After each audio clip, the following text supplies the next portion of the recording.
بسم الله الرحمن الرحيم وأصلي وأسلم على المبعوث رحمة للعالمين نبينا محمد وعلى آله وصحبه أجمعين. بینندگان محترم، دوستانی معزز و مکرم و ارجمند، السلام علیکم و رحمت الله و برکاته. خدمت شما عزیزان و ارجمندان هستم در قسمت 72 برنامه احکام فقهی در پرتو احادیث نبوی. این قسمتی از برنامه ما در مورد یک باب جدیدی از ابواب نماز خواهد بود که او باب نماز جماعت و امامت است و ان شاء الله تعالی در این قسمت و در چند قسمت آینده در مورد فضیلت و برتری های نماز جماعت و فواید نماز جماعت و ثمرات و همچنین حکم نماز جماعت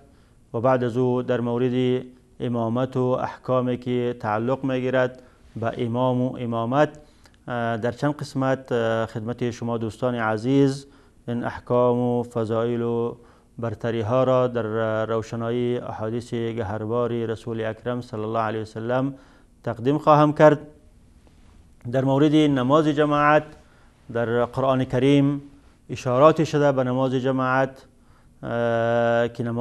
نماز فرض باید به جماعت خوانده شود. از جمله آیه‌ای که الله متعال می فرماید حافظوا علی الصلوات والصلاة الوسطى و قوموا لله قانتین. شما ای مسلمان ها به تمام نمازها و با ویژه به نماز وسطا، نماز میانه که نماز عصر است، محافظت کنید. و قوموا لله قانتین و به درگاه الله متعال خاشعانه و خاضعانه استاد شوید. در اینجا علمای تفسیر از جمله امام قرطبی و امام طبری فرمودند که صیغه های جمعی که الله متعال به کار برده که حافظوا و همچنین قوموا و قانتین، اینها همه دلالت به این میکنند که نمازها باید یک جایی و با جماعت در مسجد خوانده شود، نه تنها. و همچنین در آیه دیگری الله متعال میفرماید و اقیموا الصلاة و آتوا الزکاة وارکعوا مع الراکعین. شما نماز را برپا بگذارید و زکات را بدهید. وارکعوا مع الراکعین، با رکوع کنندگان رکوع کنید، با نماز خوانندگان نماز بخوانید. یعنی مسلمان های دیگری که نماز میخوانند با اونها یک جایی نماز بخوانید، یعنی نماز خود را به شکل جماعی و بخواند و انفرادی نخواند. و این هم اشاره به این است که نمازهای فرضی باید با جماعت خوانده شود.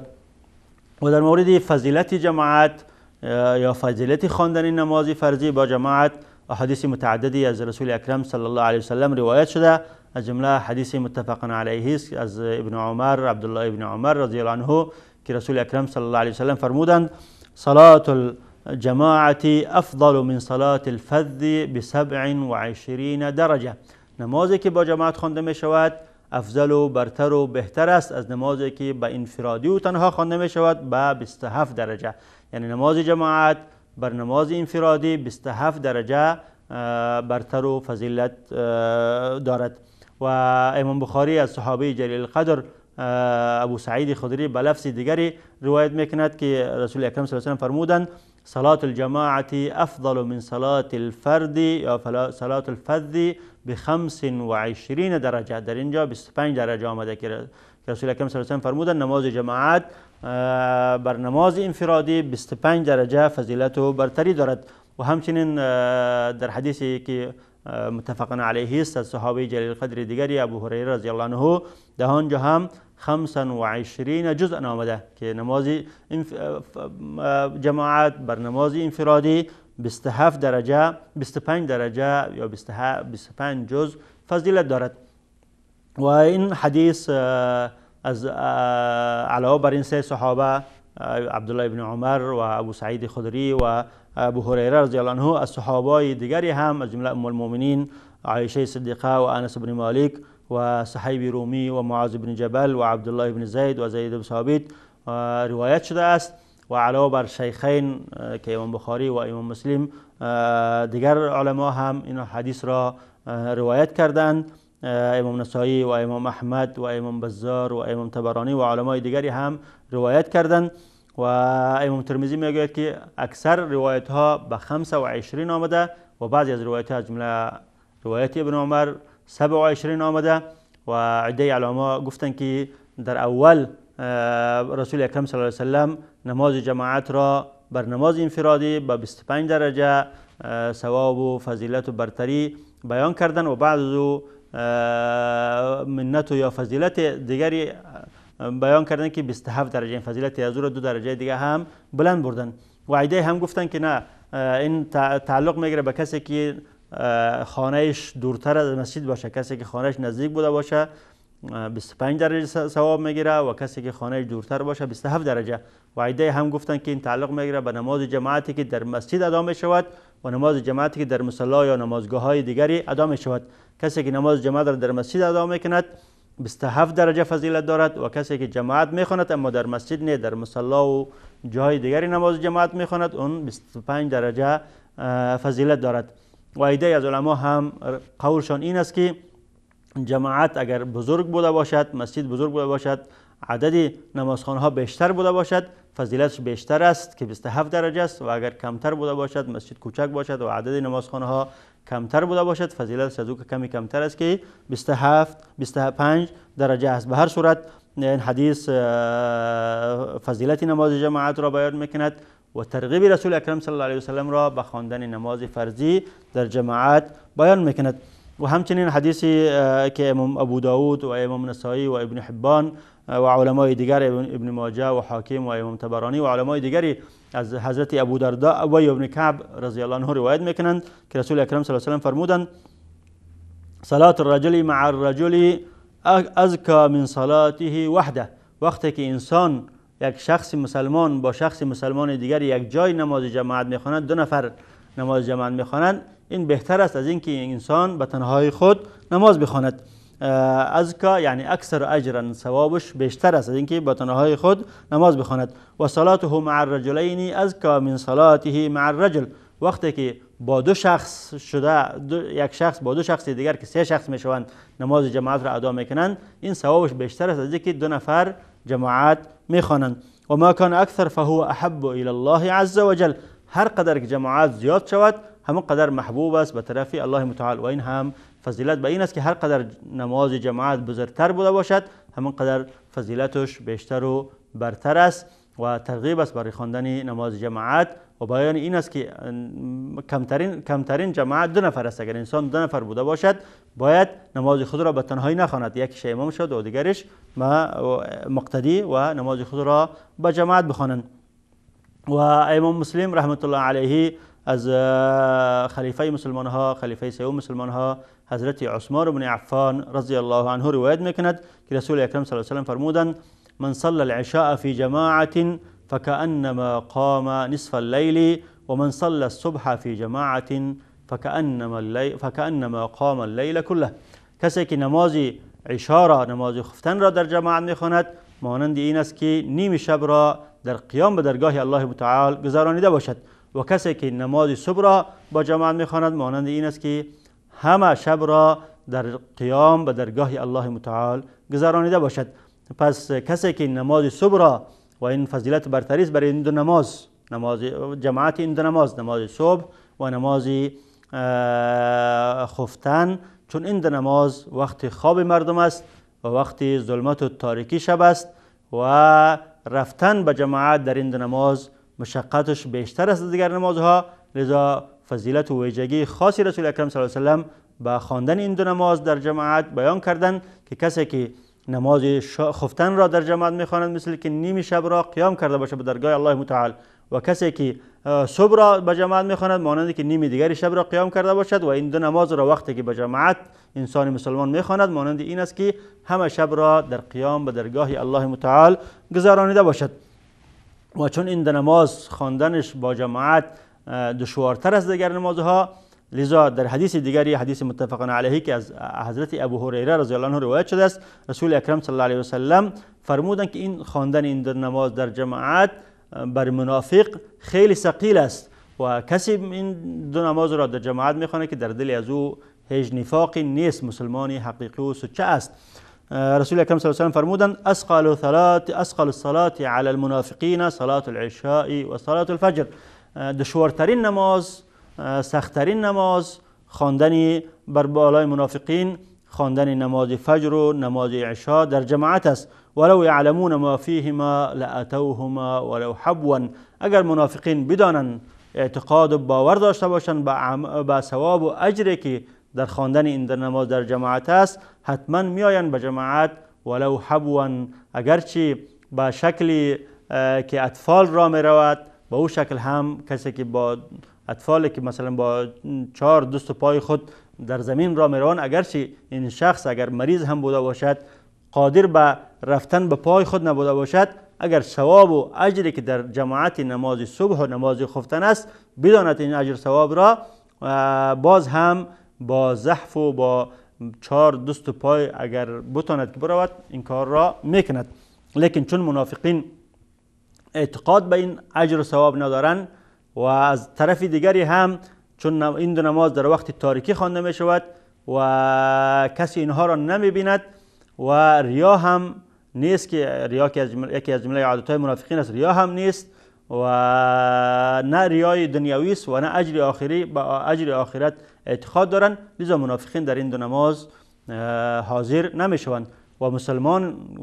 مسلمان که از چون به اجر و ثواب و پاداش آخرت ایمان دارد، اعتقاد دارد، لذا به هر شکل که می شود این دو نماز را جماعت این دو نماز را ترک نمی کند و اگر به شکلی هم بوده باشه که توانایی رفتن به پای خود را نداشته باشد، باز هم کوشش میکند که به یک رقم خود را به جماعت این دو نماز حاضر کند و این دو نماز را در جماعت بخواند و از این اجر و پاداش و ثوابی که رسول اکرم صلی الله علیه و آله بیان کردن خود را محروم نکند.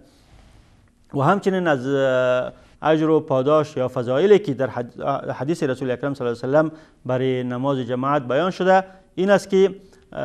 خواندن نماز با جماعت دلالت میکند به کمال ایمان و اسلام انسان مسلمان. انسان مسلمان وقتی ایمان و اسلامش به کمال و به علو میرسد که نمازهای خود را با جماعت در وقت هر نماز با جماعت مسلمان ها ادا کند. امام مسلم رحمت الله علیه از صحابی جلیل القدر عبدالله بن مسعود رضی الله عنه روایت میکند که ایشان فرمودند من سره ان یلقی الله غدا مسلما فلیحافظ علی هذه الصلوات حیث ینادى بهن. کسی که خوش دارد که فردای قیامت با الله متعال روبرو شود در حالی که مسلمان کامل و مؤمن کامل است، باید بر این 5 وقت نماز محافظت کند. حیث ینادى بهن، در وقت و در زمان و در مکانی که به این نمازها فریاد زده می شود. یعنی 5 وقت نماز را در وقتش و در جایی که با اونها صدا زده می شود که مسجد است، در مسجد این 5 وقت نماز را ادا کند. فإن الله شرع لنبیکم سنن الهدى. الله متعال برای پیغمبر شما روشهایی که انسان را به هدایت میکشاند، انسان را هدایت میدهد مشروع گردانیده. سنت ها و روش هایی که انسان را هدایت میدهد و انسان را راهیاب میسازد برای رسول شما، برای پیامبر شما الله متعال مشروع گردانیده. و انهن من سنن الهدى. خواندن این 5 وقت نماز با جماعت از جمله سنت ها و روش هایی است که انسان را به هدایت میکشاند و انسان را راهیاب میکند و انسان را هدایت میبخشد. ولو انکم صلیتم فی بیوتکم کما یصلی هذا المتخلف فی بیته لترکتم سنت نبیکم. اگر شما مانند این شخص متخلف که در خانه خود نماز میخواند شما هم در خانه خود نماز بخوانید، به این معنی که شما سنت پیغمبر خود را ترک کردید. ولو ترکتم سنت نبیکم لضللتم. اگر شما سنت پیغمبر خود را ترک کردید گمراه شدید. به این معنی که وقتی که انسان مسلمان نماز خود را با جماعت نمیخواند، به این معنی که سنت پیغمبر خود را ترک کرده و ترک کردن سنت پیغمبر سبب ضلالت و گمراهی این شخص میگردد. و ما من رجل یتطهر فیحسن الطهور ثم یعبد الى مسجد من هذه المساجد. بعد از این فضیلت نماز جماعت را بیان میکند که یکی شخصی نیست که در خانه خود طهارت میکند و طهارت خود را به طور کامل و خوب انجام میدهد و بعد از او روانه یکی از این مساجد میگردد و الا کتب له بكل خطوه یخطوها حسنه. وقتی که روانه مسجد می شود هر قدمی که می وردارد در اثر اون قدم الله متعال بر از او یک اجر و پاداشی می بخشد و یرفع بها درجه و یک درجه از درجاتی از او بلند اضافه می کند و یحط عنه بها سیئه و در اثر هر قدمی که به طرف مسجد می وردارد یک گناه از او را می بخشد. یعنی هر قدمی که به طرف مسجد انسان مسلمان می وردارد یک درجه در درجاتی از او بخشیده اضافه می شود و یک گناهی از او بخشیده می شود و یک اجر و ثواب و پاداشی در اجر و ثواب و پاداشی از او اضافه می گردد. بعد از او عبدالله بن مسعود رضی الله عنه می فرماید که ولقد رأیتنا و ما یتخلف عنها الا منافق. ما در زمان رسول اکرم صلی الله علیه و سلم غیر از شخص منافق کسی دیگری از نمازهای جماعت تخلف نمیکرد. کسی که در زمان رسول اکرم صلی الله علیه و سلم از نماز جماعت تخلف میکرد ما او را منافق میدانستیم که این شخص منافق است و شخص منافق است که نفاقش برای همگی معلوم است، معلوم النفاق است. ولقد كان الرجل يؤتى به يهادى بين الرجلين حتى يقوم في الصف حتى يقام في الصف. میگه عبدالله بن مسعود که زمان رسول اکرم صلی الله علیه و سلم ایتو هم حالتی واقع میشد که یک شخص بیمار می بود، مریض می بود و استطاعت حرکت و رفتن را نداشت. دو شخص اون را بالا میکرد از شانه‌های از او یا او را بلند میکرد تا که آورده در صف او را ایستاد میکرد و تا که این شخص نماز جماعت خود را بخواند. یعنی در زمان رسول اکرم صلی الله علیه و سلم صحابه کرام هیچ وقت نماز خود را از جماعت ترک نمیکردند و همیشه نمازهای پنجگانه خود را در جماعت با رسول اکرم صلی الله علیه و سلم میخواندند. حتی در حالت مریضی و بیماری هم که استطاعت رفتن را نمیتونستند دو شخص اون شخص بیمار را بالا میکرد و در صف در مسجد داخل کرده در صف را ایستاد میکردند و نماز خود را به جماعت میخواند و کسی که در جماعت حاضر نمیشد او کسی میبود که منافق میبود و نفاقش برای همه صحابه معلوم بود که این شخص منافق است. الله متعال برای ما و شما هم توفیق عنایت فرماید که نمازهای خود را همیشه با جماعت در مسجد با اوقات در وقتش ادا کنیم. و بعد از دیدن یک میانه برنامه کوتاه دوباره خدمت شما عزیزان هستم با ادامه این مطلب در روشنایی احادیث رسول اکرم صلی الله علیه و سلم با ما باشید. السابقون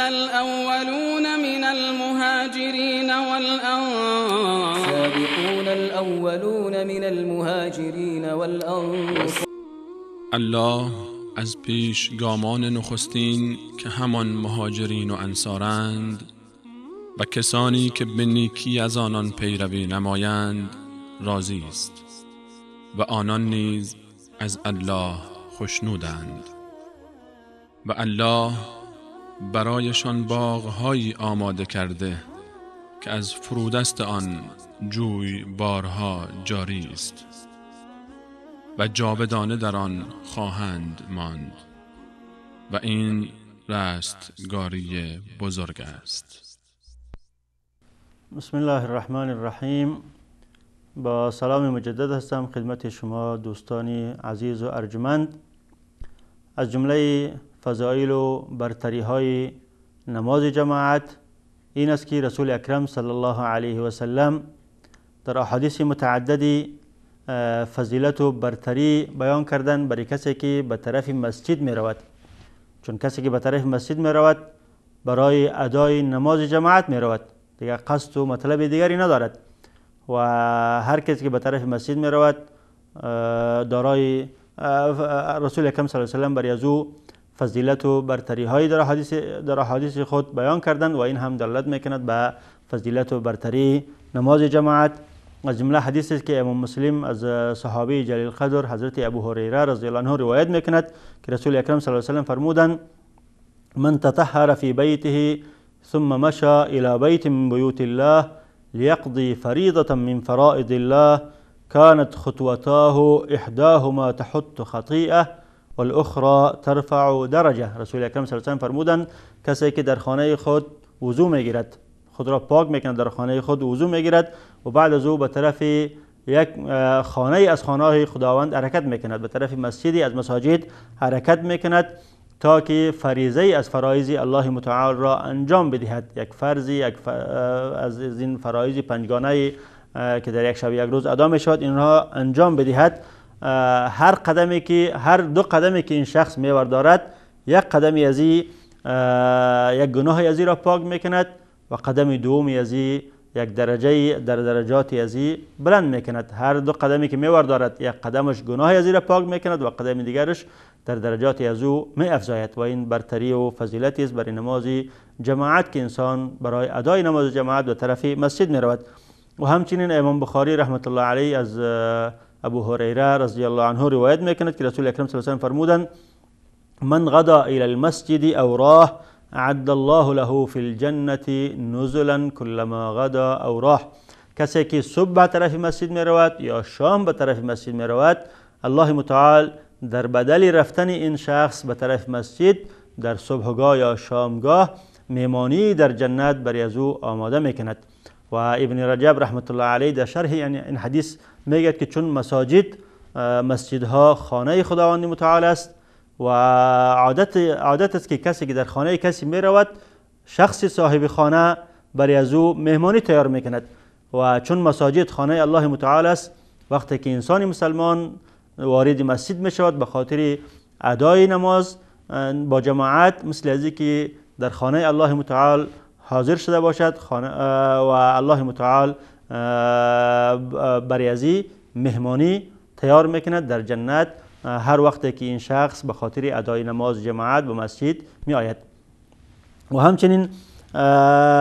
احادیث دیگری هم از رسول اکرم صلی الله علیه و سلم در مورد فضیلت نماز وارد شده، از جمله حدیثی که امام بخاری از حضرت ابو هریره رضی الله عنه روایت میکند که رسول اکرم صلی الله علیه و سلم فرمودند لو یعلم الناس ما فی النداء والصف الاول ثم لا یجدوا الا ان یستهموا علیه لاستهموا. یعنی این هم از جمله فضایل و برتری های نماز جماعت است که رسول اکرم صلی الله علیه و سلم برای خواندن نماز در صف اول تشویق کردند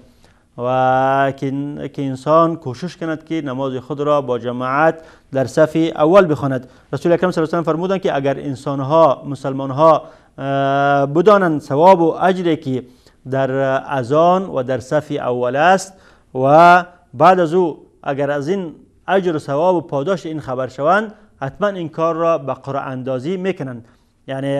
همگی کوشش میکند که اذان بدهد و همگی کوشش میکند که خود را در صف اول برساند و در نتیجه به توسط قرعه اندازی هر یکی از اینها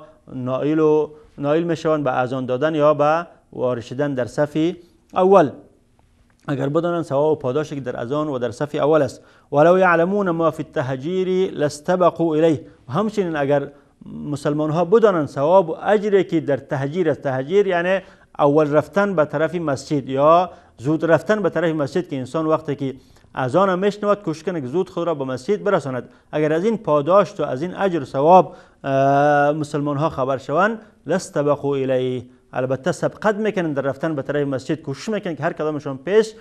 بعد از شنیدن اذان وارد مسجد شوند. ولو یعلمون ما فی العتمه والصبح لاتوهما ولو حبوا. اگر مسلمان ها بدانند ثواب و اجر و پاداشی که در نماز جماعت صبح و در نماز جماعت عشاء و خفتن است، البته این دو نماز را ترک نمیکنند و برای ادای این دو نماز به جماعت میآیند ولو حبوا، اگرچه با 4 دست و پای هم بتانند، یعنی اگرچه قادر با آمدن با 2 پای نباشند و مثل اطفال با 4 پای دست خود هم کوشش میکنند که خود را در جماعت صبح و در جماعت خفتن برسانند. و این فضایل و برتری دیگری هم در احادیث متعددی از رسول اکرم صلی الله علیه و سلم وارد شده. لذا این فضایل و برتری ها سلف را، علمای گذشته را و گذشتگانمان را به این واداشتند که هیچ وقت نماز جماعت را ترک نمیکردند، صحابه گرفته تا تابعین و تا علما و تا بزرگان. حتی از بعضی از علما روایت شده که ترک کردن نماز جماعت را یک مصیبت بزرگی برای خود میدانستند که وقتی که از ایشان تکبیر تحریمت ترک میشد 3 شب و 3 روز خود را تعزیت میدادند، مثل از که خانه از او یک مرده شده باشه، با تا اندازه مصیبتی از او را کلان فکر میکردن. 3 شب و 3 روز خود را تعزیت میدادند. وقتی که از یکی از آنها نماز جماعت ترک میشد تا 7 شب و 7 روز خود را تعزیت میدانند، مثل از که مصیبتش از مصیبت خانه مرده شده هم بلندتر بوده باشه که یک کسی که خانهش مرده میشه تا 3 روز سنت است که او تعزیت داده شود. لیکن این علما اینقدر حریص بودن که وقتی که از پیششون یک نماز جماعت هم ترک میشد، مثل از که مصیبتی از مصیبت مرده شده هم بلندتر بوده باشه که تا 7 روز خود را تعزیت میدادن. و همچنین روایت است از بعض علما که فرمودن که نماز جماعت از انسان ترک نمی شود مگر به خاطر گناهی که او انسان مرتکب می شود. اگر انسان مرتکب گناه و معاصی نشود، هیچ وقت از او نماز جماعت ترک نمی شود و همیشه خداوند او را توفیق می دهد که نمازهای خود را به جماعت بخواند. و وقتی از انسان نماز جماعت ترک می شود، خداوند او را توفیق حضور در جماعت نمی دهد که انسان مرتکب معاصی و گناه گردد. و در نماز جماعت فواید و ثمرات زیاد است که چون اسلام عزیز ما مسلمان ها را در یک شب یک روز 5 وقت یک جای جمع میکند و بعد از او جماعتی بزرگی در هفته یک بار در روز جمعه ما مسلمان ها را جمع میکند و بعد از او در سال 2 دفعه در عید قربان و در عید رمضان ما مسلمان ها جماعتی از او که کلانتر و بزرگتر جمع میکند و در سال یک بار هم حج است که از او که جماعتی بزرگ است. و این جمع شدن ها در هیچ دینی از ادیانی نیست بجز دین اسلام و این به خاطر عزیز که مسلمان ها در بین خود تعاطف و تحابب حاصل بکنند، یکدیگر خود را دوست داشته باشند و به یکدیگر خود متعاطف بوده باشند و از احوال یکدیگر خود خبر شوند و در این جماعت ها امر به معروف و نهی از منکر حاصل شود. و همچنین این جماعت ها سبب ازی بگرده که انسان ها همیشه مواظب ازی بوده باشند که باید همیشه یک جای بوده باشند، متفرق نبوده باشند. و همچنین فواید این جماعت ها این است که برای ما این درس را می‌دهد که باید ما همیشه پشت یک امام و یک شخصی اقتدا بکنیم. باید ما مسلمان ها امام و پیشوا داشته باشیم و پراگنده نبوده باشیم. همچنان که در نماز جماعت با یک امر امام به رکوع میریم، به سجده میریم، به قیام میکنیم، همچنین در زندگی خود یک امام و پیشوای داشته باشیم که از پشت از او مطابق کتاب الله و سنت رسول الله رفتار کنیم. و همچنین نمازهای جماعت برای ما درس میدهد که باید در مجتمع اسلامی فوارق اجتماعی نبوده باشد. همچنان که در نماز جماعت فقیر در پهلوی غنی ایستاد می شود، مریض در پهلوی صحیح ایستاد می شود و حتی انسان عادی در پهلوی وزیر پادشاه ایستاد می شود. همچنین در زندگی اجتماعی خود باید همه یکی بوده باشیم، فارق اجتماعی از بین برود و همه متحد و متفق و متحابب مثل یک برادر در مجتمع اسلامی زندگی کنیم. و همچنین نمازهای جماعت برای ما تنظیم وقت را یاد میدهد. همچنان که ما مثلا وقت خود را در این 5 وقت منظم میکنیم، با وقت معین طهارت میگیریم، وضو میگیریم، با مسجد حاضر میشویم، نمازهای خود را میخوانیم، باید دیگه وقت خود را هم تنظیم کنیم تا وقت ما از ضیاع و تلف نجات یابد و وقت خود را که وقت گهربار خود را هیچ وقت تلف و ضایع نکنیم. و همچنین در این نمازها اجر و پاداشی که برای انسانها حاصل می شود و انسانها کوشش کنند که همیشه مسلمان کوشش کنند که همیشه در پشت اجر و پاداشی بوده باشه که در آخرت به نفع و دردی از او بخورد. و در این نمازهای جماعت مسلمان ها از احوال یکدیگر خبر می شوند. شخصی مریض در نماز جماعت نمیآید، در اثر از او خبر می شود، خبرگیری مریض می رود که اگر اجر و پاداش شخصی مرده در جنازه از او حاضر می شود که اجر و پاداشی برای از او حاصل می شود. شخصی مسکین و فقیر است، از او حالتی از او خبر می شود، برای از او کمک می کند، این هم اجر و پاداش است که همه این اجر و ثواب و پاداش و این فواید و ثمرات است که از نماز جماعت حاصل یک انسانی مسلمان می شود. و در اقامت این جماعت هم اظهار شعیره اسلام است که اسلام یک جماعت یک شعیره از شعائر اسلام است و با اقامت این نمازهای جماعت ما میتونیم که ما یعنی شعائر اسلام را برجا میاریم و در این عزت و همبستگی و همپیمانی مسلمان ها بردگاه بیان میشه که مسلمان ها چقدر عزیز هستند و چقدر همپیمان هستند و چقدر مواظب و متحابب هستند که در 5 وقت نماز با یکدیگر جمع میشن، از احوال یکدیگر خبر میشوند و با امامت یک امام، با اقتدا به یک امام بلند میشوند، با پایان میروند، به رکوع میروند، به سجده میروند و انسان ها و مسلمان ها یک گروه منظم و معزز و مکرم هستند و این همه از فواید نماز جماعت است. الله متعال توفیق عمل برای ما و شما همه عنایت فرماید و در اینجا وقتی برنامه ما به پایان میرسد. تا دیدار آینده با شما خداحافظی میکنم. السلام علیکم و رحمت الله و برکاته.